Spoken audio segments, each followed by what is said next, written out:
Can you still make a killing in real estate? One group of BC investors thinks so. Coming up, they have formed a club to take advantage of investment opportunities south of the border.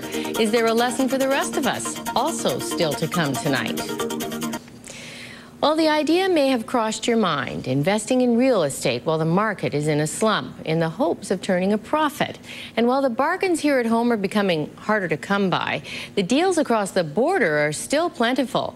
And that's given way to one very entrepreneurial club that's looking for more members. And Ron Benzie explains.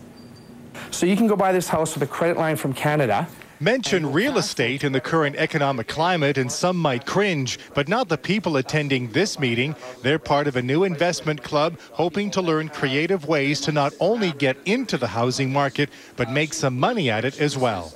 We started the club up just several months ago and it's just kind of exploded. We started out with maybe a couple of people and just by advertising a little bit on the internet and on Craigslist and that type of thing, we had all sorts of people want to learn more about how to buy in this market.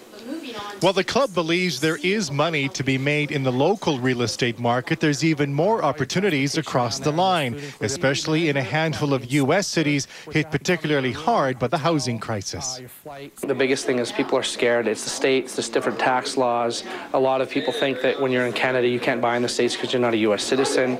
We're looking in Vegas, Phoenix, California. You know, Vegas is just the last spot we're at. And we're finding if you just ask a few of the right questions to the right tax people and lawyers, it's pretty easy to figure that out. We were talking to realtors and brokers, and prices were pretty much 1/3 what they were 2 years ago. And we were touring around on the bus, and there was people that's packing up and leaving their homes. And I think there's about 25,000 more foreclosures waiting to go on the market, and it just seems like opportunities everywhere. About a dozen club members recently made the trip to Vegas, touring homes being sold off by the banks. There are more foreclosures taking place here than anywhere else in the U.S., with 1 in every 63 households filing for bankruptcy. Club members hope to take advantage of the fact that the average house price here has fallen by more than $138,000 over the past 2 years. But they're not the only ones who see a good bargain. We put in 25 offers to get 1 or 2.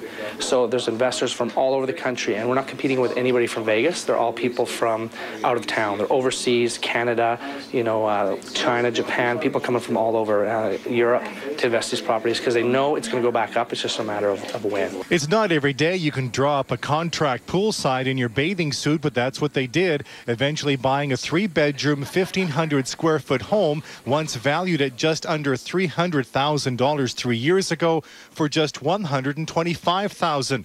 The group has already booked their next trip to Vegas and Phoenix for the end of the month. Their next meeting is July 6th.